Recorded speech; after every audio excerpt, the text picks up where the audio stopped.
Hi, I'm Tara. Today we are going to dive into Ielts speaking part 1, focusing on the topic of culture and customs. I hope you enjoy the video and learn something new along the way. In Ielts speaking part 1, you may be asked questions about culture, which is a familiar and personal topic. These questions often focus on your own cultural background, including traditions, festivals, food, and clothing. You might also be asked to describe a cultural celebration, talk about your national custom, or share your opinion on learning about other cultures. It is important to speak fluently and naturally, using a range of vocabulary to show your language skills.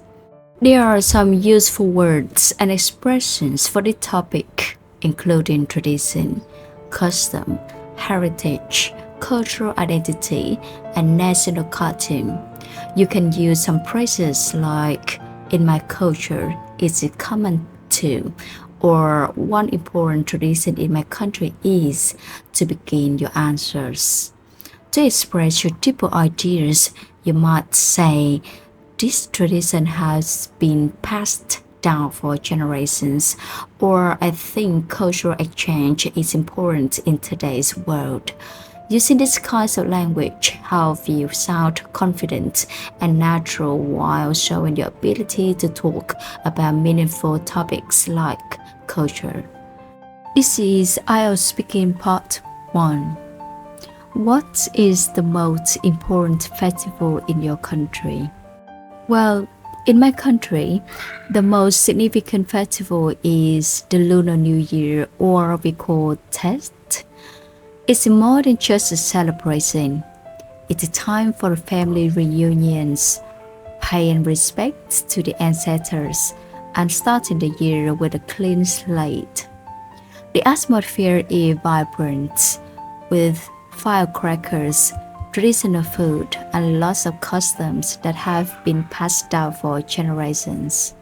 Do you enjoy learning about other cultures? Well, absolutely yes. I find exploring other cultures extremely enriching. It opens my mind to different ways of life, values, and perspectives.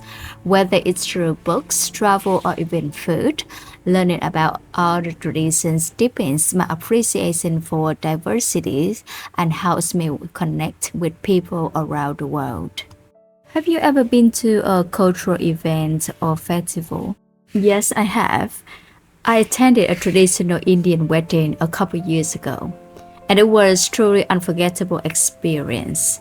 The colors, music, and rituals were fascinating, and I was struck by how deeply rooted everything was in symbolism and tradition.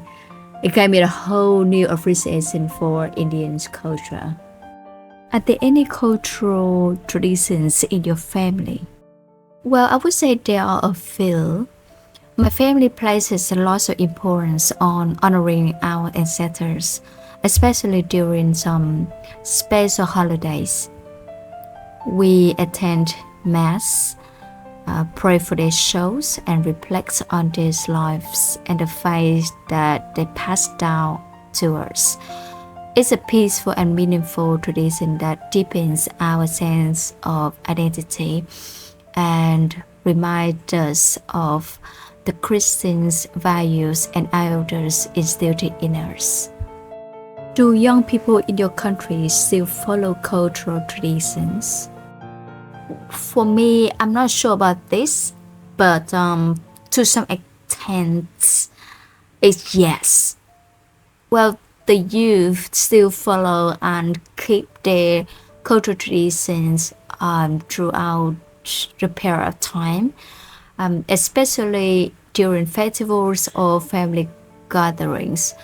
However, I would say that the young generation tend to be more fluent by Western culture nowadays, even though there's a growing movement to preserve cultural heritage, especially through social media and school programs. We are still witnessing a part of young generation is lean forward into some Western and different Asian cultures. What kind of traditional food do people eat in your country? Well, traditional cuisine in my country is incredibly diverse, but one dish that stands out is pho, a fragrant noodle soup that is considered a national treasure. It's a staple in Vietnamese households and often enjoyed for breakfast. The balance of flavors, sweet, salty, spicy, and sour, really reflects our culinary culture. Do you think traditional clothing is still important in your country? Well, I do believe it holds symbolic importance, even if it's not worn daily. For instance, the áo doi is traditional Vietnamese dress that is often worn on formal occasions or holidays. It embodies elegance and cultural pride, and many young people still wear it during graduation ceremonies or weddings. If you learned something today, great. If not, just say you took after someone else. This is Tara, disappearing like your grammar notes.